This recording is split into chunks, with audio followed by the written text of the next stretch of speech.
하나님께서 오늘 이 말씀을 통하여서 우리에게 무엇을 보여주셨습니까? 오늘 본문 말씀 통해서 우리는 하나님의 약속이 이루어진다라는 것을 보여주셨습니다. 오늘 49절을 보니까요, 이스라엘 자손이 그들의 경계를 따라서 기업에 다운하는 일을 마쳤다 그랬어요.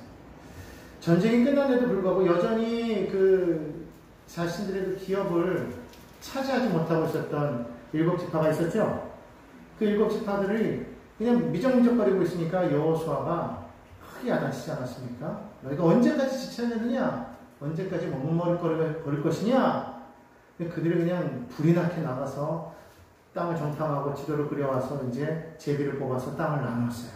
마침내 그 모든 것이 다 이루어졌다고 그렇게 말씀하십니다.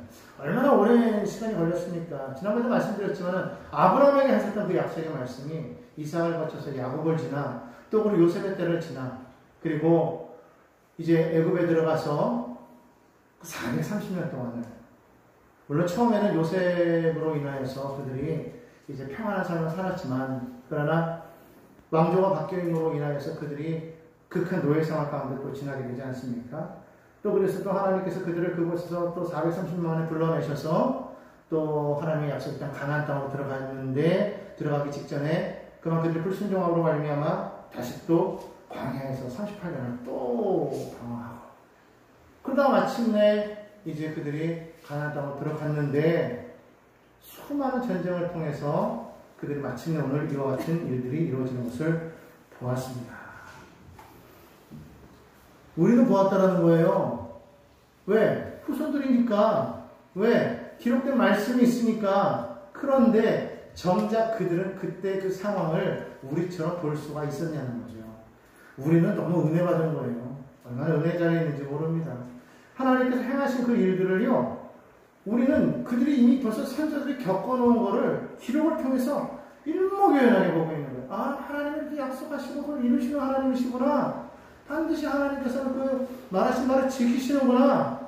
그걸 알 수가 있다는 말이죠. 당사자들은 모른다는 거예요. 일을 겪고 있는 사람은 모른다는 거예요. 그러니까 사람들이 자신들이 어떤 일을 겪으면 도대체 하나님 왜 이렇게 나에게 행하시는가 그렇게 말할 때가 있어요. 좋을 때야 좋지만 어려울 때는 하나님이 나를 싫어하시는 게 아닌가? 하나님이 나를 미워하시나? 왜 하나님 내게는 이런 일을 주십니까? 라고 말합니다. 심지어는 어떤 사람은 하나님이 나와 함께하지 않는다고 말해요. 믿지 않는 사람이 그러면 그냥 그러려니 하는데 믿는 사람 가운데도 그런 사람들이 있다는 것이죠. 왜 그럴까요? 그 자리에 있으면 모른다는 거죠. 못 보기 때문에 그래요. 여러분, 운동 경기하는 사람이 자기가 경기하는 모습을 볼 수 있습니까? 못 봐요. 청중들은 바라는 거죠. 제가 지금 여기 이렇게 써서 설교를 합니다. 제 모습을 저는 못 봐요. 여러분은 보십니다. 그래도 참 요즘 참 좋은 게 뭐냐면 이렇게 영상을 찍어요. 찍어서 보니까 그래도 저때 저렇게 했구나 어쨌구나 알 수가 있어요. 근데 저는 가만히 서 있으니까 알고 있지, 운동선수들은 그냥 잠시도 못 쉬지 않습니까? 이리 왔다 저리 왔다 이리 갔다 저리 공을 패스했다 그러다 보면은 영상을 찍어도 이게 전체 사방에서 그냥 3D로 막 이렇게 찍어가지고 전후 사방을 다 비추는 게 아니기 때문에 자기 자신을 보아도 일부분밖에 보지 못한다는 거예요. 전체를 다 볼 수 없죠. 바둑을 둘 때도 그렇습니다. 바둑을 두는 사람은요, 잘 못 보여요. 급수가 너무 차이가 나면 모르겠지만 급수가 별로 차이가 나지 않은 상황에서는요, 오히려 옆에서 훈수 두는 사람이 잘 보입니다. 옆에서 보는 사람이 잘 보여요. 그러니까 훈수를 두는 거예요. 자기가 지금 어떤 일에 처했을 때 어떠한 지금 기회를 잡고 있는지, 지금 어떠한 지금 어려움에 처해 있는지, 이것을 어떻게 극복할 수 있는지를 정작 당사자는 모르는데 주변에서 바라보는 사람은 알 수 있듯이 오늘 우리도 마찬가지인 거예요. 성경을 보니까 이런 역사가 일어나는데 이럴 때 이렇게 하나님께서 기적을 베푸셨구나. 근데 막상 그것이 내일이 되어버릴 때에는 우리는 그냥 주저주저한다는 것이죠. 머뭇거리고 있는다는 거예요. 일을 이루지 못하고 있다는 것이죠. 하나님이 행하시는데, 하나님이 역사하시는데 우리를 그 일을 못하게 되는 것을 우리는 보게 됩니다. 그러면서 제일 말하는 게 그거예요. 좋을 때는요, 안 보여요. 그냥 나쁜 것만 얘기합니다. 하나님이 나를 안 도우셨다. 하나님이 나를 싫어하신다. 미워하신다. 나에게만 왜 그러시냐고 원망하고 불평합니다. 여러분 그게 하나님이 하신 일일까요? 아니라는 거예요. 우리 하나님은 절대로 우리에게 나쁜 일을 주지 않습니다. 행하는 모든 일들이 사실은 그것이 하나님이 하신 일이라고 우리는 말하고 있지 않습니까? 모든 것을 다 하나님이 주관하시다. 그러나 여러분 아셔야 됩니다. 모든 것을 아시고 모든 것을 하나님이 주관하시지만 그러나 그것을 하나님께서는 당신이 하실 수 있음에도 불구하고 이 세상의 모든 부분을 우리에게 맡기셨다는 거, 위임하셨다는 거예요. 그래서 우리를 통해서 하나님께서 너희 역사를 이루어 나가도록 하나님 큰 플랜을 만드시고 그 길만 보여주시고 그 길을 너희가 걸어가라는 거예요. 그러니까 하나님이 하시는 게 아니라 사실은 우리가 잘못해서 우리가 실수해서 우리에게 이런 어려움이 당하고 문제가 생기고 역경이 생기는 것을 우리가 알아야 되는데 그걸 모른다. 그럼 하나님만 원망합니다. 성경을 보십시오. 창세기 1장 28절에 뭐라고 말합니까? 하나님은 복을 주시는 하나님이라고 말씀하고 계세요. 하나님이 그들에게 복을 주시며 그들에게 이르시되 생육하여 번성하고 땅에 충만하라. 땅을 정복하라. 바다의 물고기와 하늘의 새와 땅에 움직이는 모든 생물을 다스리라. 하나님께서 우리에게는 복을 주시길 원하시는 하나님이라는 것을 여러분 믿으시기 바랍니다. 하나님은요, 좋은 것을 주시기를 원하시는 거예요. 세상의 모든 일들이 다 하나님이 하시는 거다. 여러분 절대로 그렇게 생각하면 안 됩니다.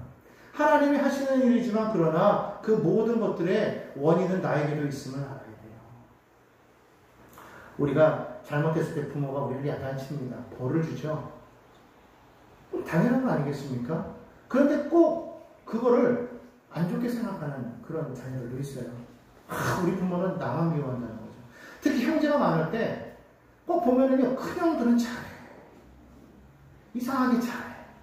그럼 꼭 큰 애들은 꼭 칭찬을 받게 돼 있어요.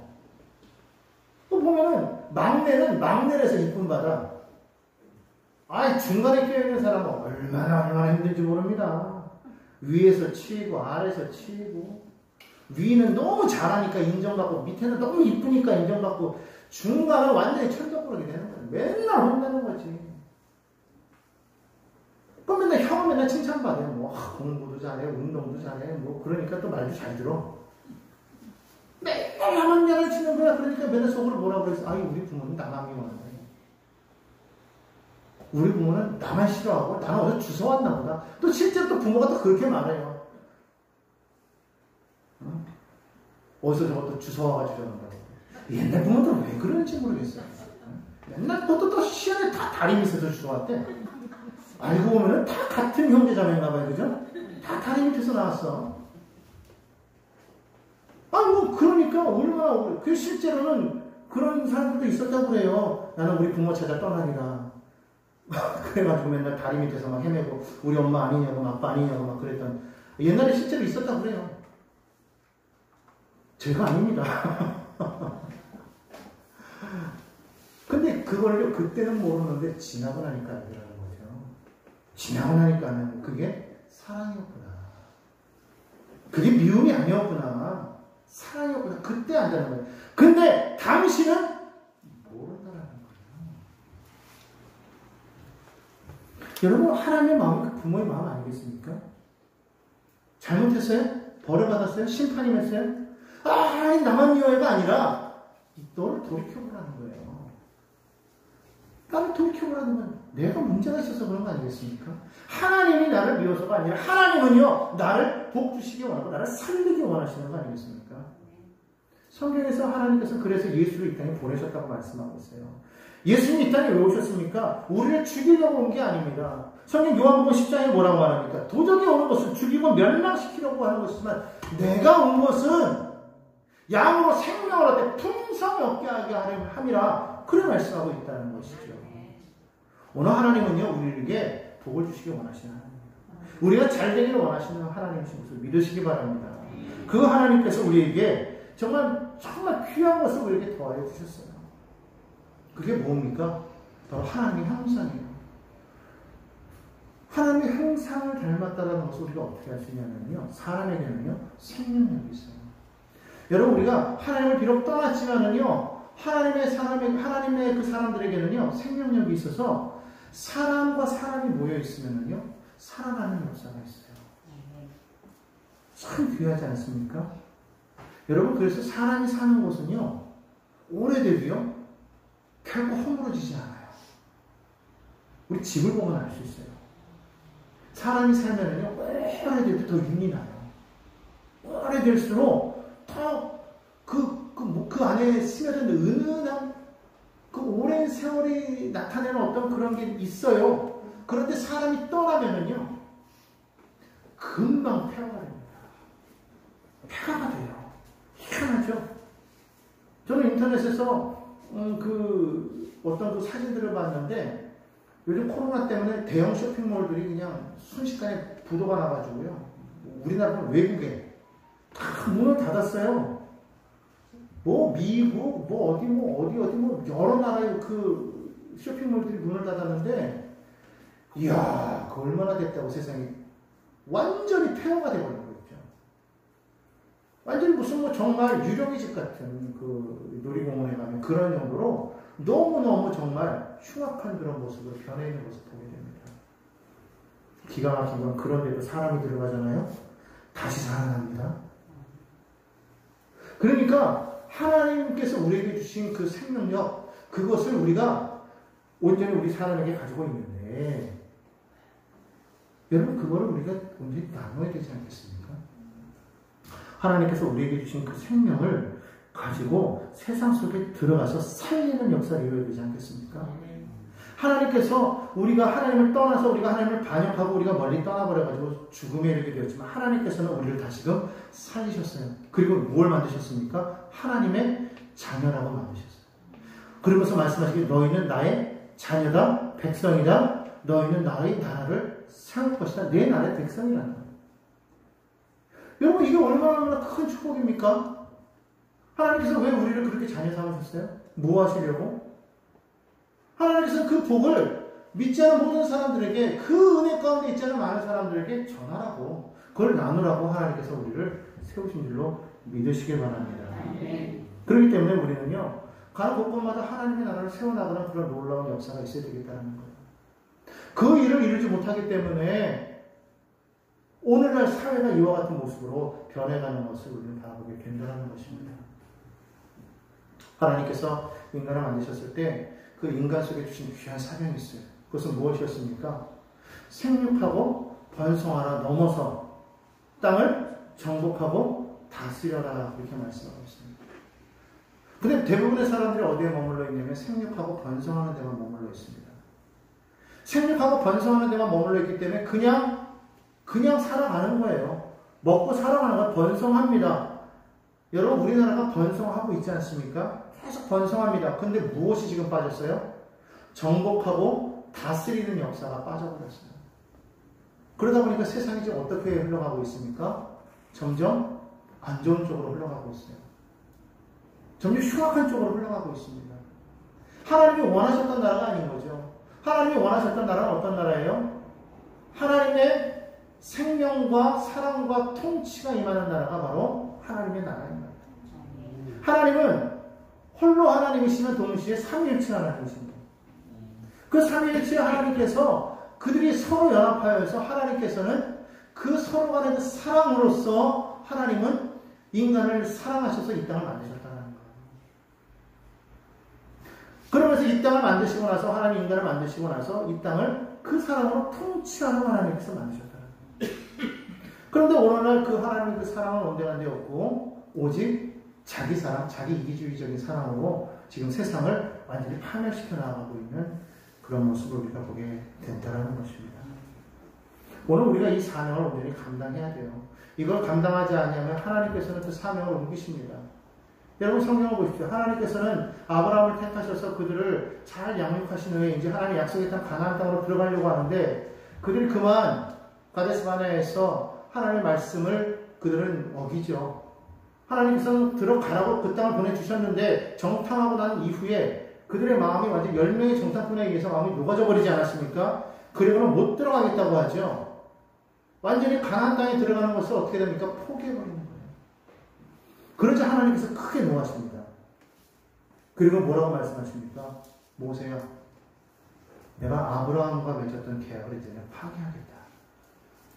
그리고 내가 너를 통해서 내가 새롭게 난 민족을 세워 나의 약속을, 나의 그 계획을 다시금 이어가겠다 말씀하시는 거예요.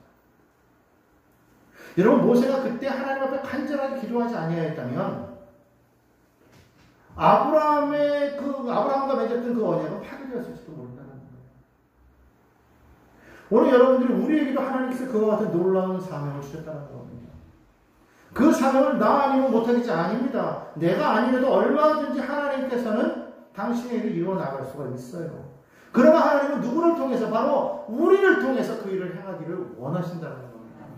그 일을 우리가 온전히 행할 때 하나님께서 나를 통하여서 당신의 나라를 세워나가시고 이 땅을 하나님의 넘치는 복으로 채워 응답하시겠다고 주님 말씀하고 계시는 거예요.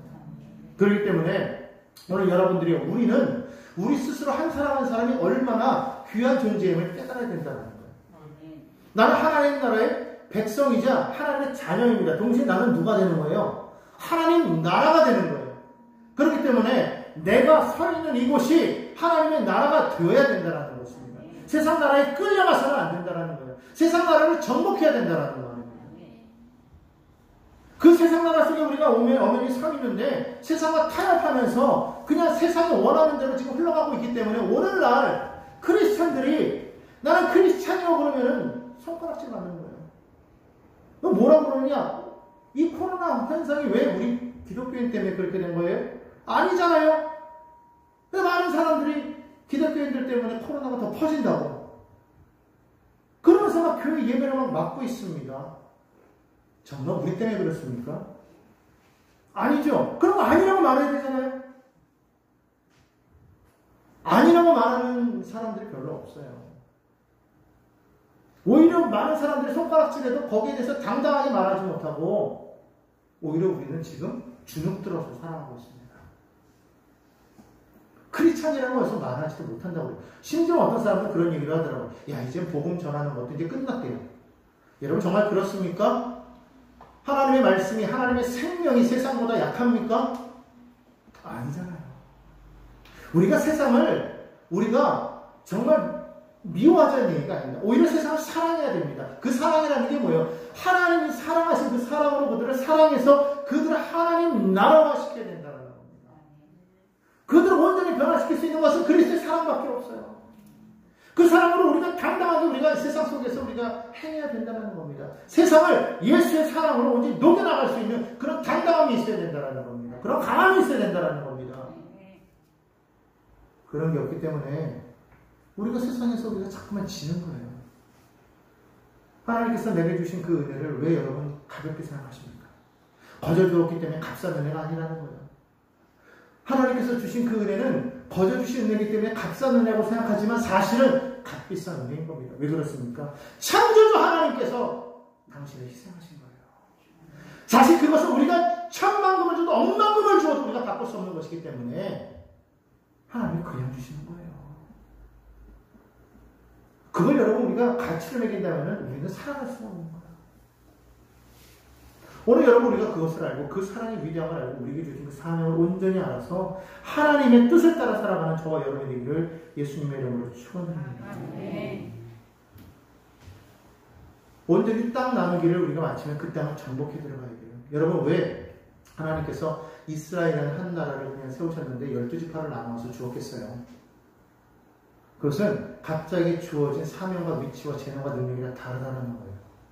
하나님께서 주신 그 위치와 재능과 능력이 다 다를진데 그 자기에게 속한 그 자리에서 내게 주신 내 능력치만큼 내 분량대로 바로 그 자리를 변화시켜 나아가라. 주님께서 내게 그렇게 말씀하시는 거예요.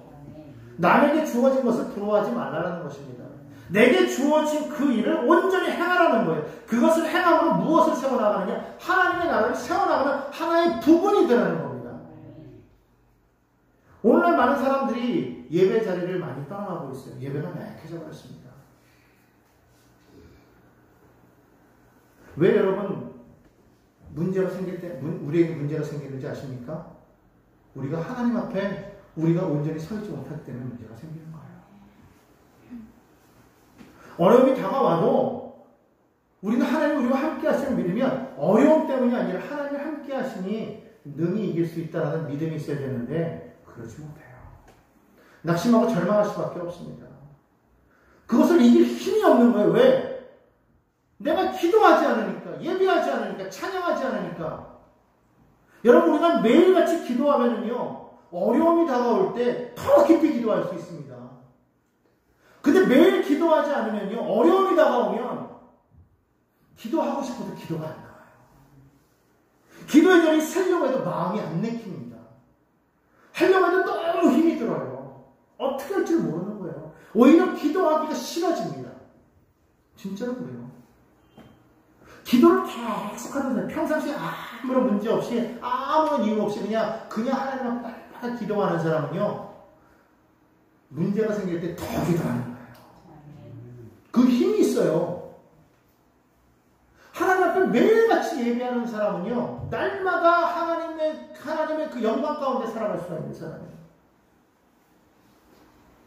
매일 삶이 예배가 된다는 건 하나님 앞에 하나님의 영광을 나타내는 그런 삶을 살아가는 거예요. 다시 말하면 하나님이 하나님 되게 하시는 온전히 드러내는 삶을 살아가는 그것이 바로 예배인 거예요. 우리가 오늘 이렇게 와서 여기에 서서 앉아서 하나님 앞에 찬양하고 말씀 듣고 뭐 기도하고 한다고 할지라도 그냥 이 자리에 나와서 그냥 앉아있는 것만으로 끝이면 예배가 아니라는 거예요. 온전히 그것을 통해서 하나님으로 하여금 하나님 되게 하신 우리 여러분 보십시오. 모든 일을 하는 데 있어서 워밍업이라는 게 있어요. 어떤 일을 하는 데 있어서 갑자기 하면은요, 사람이 다칩니다. 운동하는 사람들도 그 운동을 시작하기 전에 뭐 합니까? 준비 운동이라는 걸 하지 않습니까? 그리고 그것을 하기 위해서 마침 시합을 하기 위해서는 평상시에 계속 동일하게 연습하지 않습니까?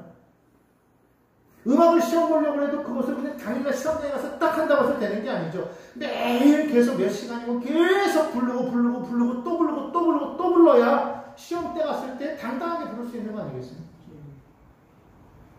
우리의 삶도 마찬가지라는 거예요. 매일이 예배가 되어야 되는 거예요. 다시 말하면 하나님 중심의 삶이 되어서 내가 서 있는 그곳에서 하나님의 뜻을 온전히 나타내고 그 땅을 하나님 나라화 시켜나가는 데 있어서 내가 온전히 살아가야 되는데 그렇지 않기 때문에 우리가 하나님 앞에 나와서 예배를 하여도 예배가 안 되는 거예요.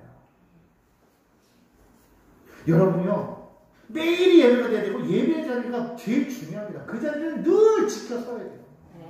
늘 지켜나가야 돼요. 오늘날 이 코로나로 인해가지고 지금 많은 사람들이 지금 믿음의 자리에서 막 멀어졌다고 말하고 있고 여러 가지 말들을 많이 하지만 여러분 그런 마음이 돼서는 안 된다는 거예요. 그 어느 때보다도 뜨거운 열정을 가지고 하나님 앞에 믿음으로 서야 되는 거예요. 주저앉아 있으면 안 됩니다. 머뭇거리고 있으면 안 됩니다. 하나님 앞에 나와가지고 내가 할 수 있는 일이 무엇일까 찾아야 되는 거예요. 세상에 나가서 뿐만 아니라 교회 안에서도 가정 안에서도 직장 안에서도 내가 지금 서 있는 곳에 내가 여기서 하나님이 내게 주신 사명이 뭐지? 내가 지금 여기서 할 수 있는 것이 무엇이지? 그것을 내가 해야 되겠다. 하나님 내게 그 뜻을 알려주십시오. 내게 주어진 그 분량이 무엇입니까? 내가 할 수 있는 것이 무엇입니까? 하나님 그것을 내가 하겠습니다. 나이가 어려도 나이가 많아도 내가 지금 지혜가 없어도 지식이 많아도 권세가 있어도 권세가 없어도 그것이 문제가 되는 게 아니라 내가 할 수 있는 그 분량, 내가 할 수 있는 것 그걸 하라는 거예요. 하나님은 많은 것을 요구하시는 것이 아닙니다. 다 왕되라고 말씀하십니까? 아니에요. 다 목사가 됩니까? 다 선지자입니까? 다 교사입니까? 아니죠. 각자에게 맡겨진 그 분량이 있다는 거예요. 그 분량 안에서 내게 주어진 하나님의 뜻을 온전히 이루어갈 때 그것이 연합되어지지 않을 때 하나님 나라가 세워지는 것이지 나의 자리를 넓혀가는 얘기가 아닙니다. 땅의 문제가 아닌 거예요. 이스라엘 백성들처럼 우리 지파는 이런데 우리 지파에게 땅을 더 주시죠. 왜 우리 요거밖에 안 줍니까? 왜 쟤네는 숫자도 저한테 많이 주시고 우리는 숫자도 많이 조금 주십니까? 왜 우리는 산지고 쟤네는 평지입니까? 왜 우리는 철벽구가 있는 사람들이 있고 왜 쟤네들은 그냥 편하게 차지할 수 있고 왜 그렇습니까? 그게 문제가 아니라는 거예요. 너에게 주어진 그 분량이 너에게 맞기 때문에 너에게 이렇게 주었다. 내가 너에게 준 것 아니냐? 내가 그냥 내 뜻으로 한 것이지 네 뜻으로 한 거 아니지 않느냐? 죄짓 뽑아서 했다는 건 무슨 말입니까? 하나님의 뜻이라는 거 아니에요. 그럼 줬으면 너는 할 수 있다는 건 해보라는 거예요. 그럼 그 자리에서 내가 할 수 있는 것이 뭘까를 생각하고 그것을 이루어 나아갈 때 하나님이 기뻐 받으시는 거죠. 하나님은요, 그냥 무모하게 우리에게 도전하라고 말씀하시는 분이 아니에요. 운동을 하나도 할 줄 모르는 사람에게 운동 선수에 절대로 그러지 않습니다. 공부에는 전혀 취미 없는 사람에게 너는 무조건 법관돼야 돼. 이거 죽으라는 얘기지, 그건. 절대로 그렇게 안 하시는 거야. 작은 거 하나라도 너에게 맞는 것을 통해서 나는 영광을 받으신다. 그게 땅을 나눈 이유. 불러하지 말고 지금 너에게 주어진 그 자리를 잘 지켜라. 내 안에서 지금 너의 영토를 확보해라. 너의 자리를 만들어라. 그것을 해내라. 그러니까 너는 너대로 하나님께 영광을 돌려라. 너는 너대로 하나님께 영광을 돌려라. 너에게 주어진 그 일을 통해서 궁금하면 나에게 물어보고 살아보지 말고 행해라. 연합해라. 하나님 안에서. 그게 우리가 해야 될 일 아니겠습니까? 그걸 우리가 제대로 감당하지 못하고 있을 때 하나님은 그 촛불을 옮기시는 거예요. 여러분, 한국교회가 지난날의 영화를 너무나도 우리는 그리워합니다. 그러나 여러분, 지난날의 영화는 여러분, 우리 각자 개인 안에서의 믿음이 하나로 모였을 때 그것이 큰 영화가 되는 것이지. 무슨 큰 나무 하나 태웠다고 해서 그 불만 큰 불입니까? 여러분, 초를요 100개를 모아가지고 한번 켜보십시오. 엄청난 불이 생깁니다. 여러분, 그 생일 때 꽂는 그 간단한 초 있죠? 생일 때 꽂는 그 간단한 초, 그게 뭐 얼마나 돼요? 그거를 100개를 모아가지고 한번 펴보세요. 화력이요 어마어마합니다. 하나님이 원하시는 건 그런 거예요. 여러분이 지금, 나는 지금 내 안에서, 나는 지금 하나님 앞에서 내게 주어진 이 사명을 제대로 나는 감당하고 있는가? 아니면 그냥 살다가 죽는 인생인가? 그러니까 쉽게 말하면 생육하고 번성하는 것에서 끝쳤는가? 아니면 땅을 정복하고 다스리고 있는가? 이걸 분명하게 기억하시기 바랍니다. 그리고 두 번째, 오늘 49절 한번 읽어보고 50절 한번 읽어보도록 하겠습니다. 함께 읽습니다. 시작. 곧 야훼의 명령대로 여호수아가 요구하는 성읍 에브라임 산지 딥나세라를 중에 여호수아가 그 성읍을 건설하고 거기 거주하였다. 51절은 제가 읽을게요. 제사장 엘라살과 눈의 아들 여호수아와 이스라엘 자손의 지파의 족장들이 실로에 있는 회막문 여호와 앞에서 제비꼬가 나는 기업이 이러하니라. 이에 땅 나는 일을 마쳤더라. 여러분, 여호수아가 어느 지파인지 아십니까? 에브라임 지파예요. 에브라임 지파. 에브라임은 야곱의 아들이 아닙니다. 야곱의 손자예요. 요셉의 아들입니다. 엄밀히 따지면 12지파에 들어갈 수 없는 건데 요셉 대신에 두 아들 에브라임과 므낫세가 들어간 거예요. 아시죠? 네. 그러니까 사실은 그 12지파 가운데에서도 어떤 우두머리라든가 영향력이 있을 수 없는 그런 지파인 거예요. 맨 마지막에 베냐민 지파보다도 사실은 더 뒤에 와야 될 지파가 바로 이 므낫세와 에브라임 지파인 거예요. 그런데 여러분, 땅을 분배할 때 보십시오. 요셉 지파, 이 에브라임과 므낫세 지파는 땅을 엄청나게 넓게 받고 유다 지파도 크게 받잖아요. 근데 이 지파도 먼저 받아요. 근데 그 지파에 지금 누가 있어요? 여호수아가 있다는 거예요. 여러분, 이게 그들에게는 큰 자부심이 된 거예요. 하나님께서 행하신 그 모든 일에 정말 온전히, 예를 들어서 서론이 있다면 본론이라고 말할 수 있는 이 가나안 정복, 이 가나안 정복의 모든 것을 이루는데 큰 역할을 했던 사람 누구? 여호수아. 그게 어느 지파? 에브라임 지파. 자부심이 어마어마한 거예요. 그런데다가 오늘 여기 보니까 회막이 어디 있대요? 실로에 있대. 실로. 우리 51절 제가 아까 읽었잖아요. 실로에 있는 회막문 야훼 앞에서. 그 실로가 어느 지파 땅이에요? 에브라임 지파 땅이에요. 이스라엘 지파의 리더가 네 지파죠. 하나님의 회막이 자기 지파에 있죠. 물론 에브라임 지파가 지도를 보면은요, 지도 한번 보여주시겠어요? 지도를 보면 에브라임 지파가 중간에 있습니다. 중간에 있기 때문에, 예, 집사님 지도 한번 보여주세요. 예. 아니, 뒤로 가서. 예. 에브라임 지파가 중간에 있습니다. 중간에 있기 때문에 요단 동편에서도, 요단 가나안 북쪽에서도, 가나안 남쪽에서도, 서쪽에서도 가장 접근하기 쉬운 데가 저 지파일 수밖에 없는 거예요. 중심지니까. 그러니까 실로에 회당을 둔 그런 것도 있지만, 어찌됐든 간에 지금 중심이 어디가 되어져 가고 있는 거예요? 에브라임 지파 땅에 지금 들어가고 있는 에브라임을 하나님께서 지금 높이시고 있는 거예요. 그러니까 그들의 마음에 뭐가 들어갑니까? 교만합니다. 교만합니다. 나중에 여러분 잘 아시는 것처럼 그 이스라엘이 솔로몬의 죄로 말미암아 북이스라엘과 남대로 나뉘어져 버리지 않습니까? 그때에 우리는 이 북이스라엘을 뭐라고 이름하냐면 이스라엘이라고도 말하지만은 에브라임이라고도 그렇게 명명했다라는 거예요. 그러니까 북이스라엘의 중심이 어디였다라는 거예요? 에브라임이었다라는 거예요. 근데 그 에브라임이 하나님께서 솔로몬의 범죄함으로 말미암아 그 땅을 띄어서 줬는데도 불구하고 그들이 하나님을 섬기지 아니하고 초대왕이었던 그 북이스라엘의 첫 번째 왕이었던 여로보암이 하나님을 섬기지 아니하고 우상을 섬겼다는 거예요. 물론 그 우상이 하나님이라고 말을 했지만 하나님이 원하는 방식대로 하지 않았지 않습니까? 그리고 나중에 가면 아합 때에 이르러서 어떤 일이 생깁니까? 아예 하나님을 딱 내쳐버리고 바알과 아세라를 하나님 자리에 떡하니 세워버리고 그들은 믿었어요. 그 결과 어떻게 됐어요? 망해버렸어요. 망해버렸어요. 하나님께서 주신 사명이 있는데 그들 스스로가 너무 스스로를 자만해버렸다는 겁니다. 우리 지난주에 읽지 않았습니까? 시편 78편에 또 요셉의 장막을 실어버리시며 에브라임 지파를 택하지 아니하시고 에브라임 지파가 정말 하나님의 큰 사명을 감당하는 지파로 뚝 섰었는데 하나님께서 그 지파를 실어버리셨다는 거예요. 그리고 누굴 세우셨다는 거예요? 오직 유다 지파와 그 사랑하는 시온 산을 택하셨다고 말씀하고 있어요. 왜 그래요?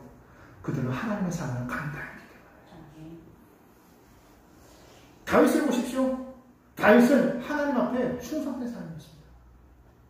다윗은 하나님 앞에서 자신이 왕이었지만은 진짜 왕은 하나님이라고 생각했던 사람이에요. 그가 사울에 있어서 막 쫓겨다닐 때 사울이 자기가 막 죽이러 갈 때 어느 날 하나님께서 자기 손에 사울을 죽일 수 있는 기회를 2번이나 줬음에도 불구하고 다윗은 사울을 죽이지 않습니다. 뭐라고? 왜? 이유가 뭡니까? 사울은 하나님의 기름 부어 세운 사람이라는 거예요. 그를 내가 어떻게 내 손으로 죽일 수가 있는가? 난 못한다. 그게 다윗이었다는 거예요. 그리고 하나님 왕이 되었을 때 하나님의 법궤를 자기가 있는 그 예루살렘을 가져올 때에 그가 얼마나 기뻤던지 옷이 벗겨지는 것도 모르고 막 춤췄다고 그러지 않았습니까? 그게 다윗이었다는 거예요. 그러니까 하나님께서는 성경에 다윗에 대해서 뭐라고 말하느냐? 이는 내 마음에 합한 사람이라고 말하고 있었다는 거예요. 오늘 여러분이 정말 그런 사람이 되어야 되지 않겠습니까? 에브라임이 그러지 못했다는 거예요. 큰 사명을 받았는데 오히려 그것이 하나님을 영화롭게 해야 되는데 내가 영화롭게 되고 내 자랑을 하게 되다 보니까 결국 망해버리는 거예요. 여러분 내가 그러려고 하지 않아도요. 우리가 정말 하나님 중심으로 서지 않으면 그렇게 될 때가 있어요. 성경은 그런 게 너무나도 많습니다. 모세 때 이스라엘 불평할 때 하나님께서 불뱀을 보내서 많은 사람들이 불뱀에 물려 죽게 합니다. 그때 하나님께서 모세가 기도하니까 지혜를 주시죠. 지팡이에다 노뱀을 달아서 세워라. 그리고 그것을 본 사람마다 살리라. 살았단 말이에요. 근데 이게 우상이 되어버렸네. 하나님께 하면 영광 돌리는 것이 아니라 그 노뱀을 바라면서 그것을 막 그냥 우상시하는 거예요. 이것 막 하나님보다 더 섬기는 거예요. 그게 어디 때까지 갑니까? 성경에 우리가 히스기야 왕 때까지 가요. 그때까지도 그것을 버리지 못했다는 거예요. 그러니까 사람들이 그것을 막 우상으로 막 섬겨요. 히스기야 왕 때에서 비로소 그것을 없애버려요. 여러분 무섭습니다. 하나님께 영광을 드린다고 자칫 만들어 놓은 것이 오히려 하나님보다 더 높아질 때가 있어요. 여러분 그걸 조심해야 된다는 거예요. 하나님의 일을 했어요. 하나님의 일을 위해서 영광을 돌렸습니다. 그러면 그분이 영광 받으셔야지 내가 영광 받으면 안 되는 거예요. 근데 우리는 내가 영광을 받으려고 해요. 나의 영광을 위해서 하나님을 이용하는 결과밖에 안 되지 않겠습니까? 그건 아닌 거예요.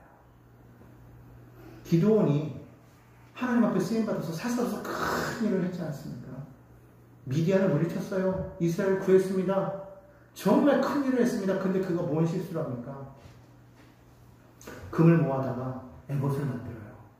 성경에 보니까 백성들이 그것을 음란하게 섬깁니다. 사사기에 보니까. 기드온이 여러분이 정말 그러려고 했던 게 아니잖아요.